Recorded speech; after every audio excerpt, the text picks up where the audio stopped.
અને સમાચાર સ્થાનિક સ્વરાજ્યની ચૂંટણીમાં અપક્ષ ધારાસભ્યોનું ભાજપને સમર્થન ધાનેરાના અપક્ષ ધારાસભ્ય માવજી દેસાઈએ ભાજપને સમર્થન આપ્યું।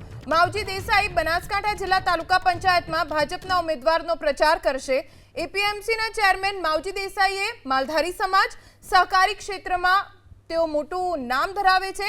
માવજીભાઈનું સમર્થન મળતા જ બનાસકાંઠા ભાજપના કાર્યકરોને નવી ઉર્જા મળશે। 2022ની ચૂંટણીમાં અપક્ષ ચૂંટણી લડી માવજી દેસાઈ ધારાસભ્ય બન્યા હતા। અપક્ષ ધારાસભ્ય થઈને પણ માવજી દેસાઈ સરકારને સમર્થન કરતા રહ્યા છે। માવજી દેસાઈ ભલે અપક્ષ લડ્યા હોય પરંતુ હંમેશા તેમનું સમર્થન સરકારને રહ્યું છે, ભારતીય જનતા પક્ષને રહ્યું છે। 2022ની ચૂંટણીમાં તેઓ અપક્ષ લડ્યા હતા અને જીત્યા હતા।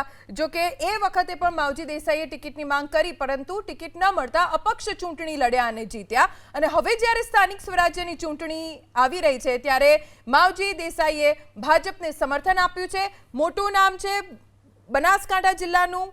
માવજી દેસાઈ મોટું નામ હોવાની સાથે સાથે માલધારી સમાજ અનેક સહકારી ક્ષેત્રના લોકોનું પણ તેમને સમર્થન છે।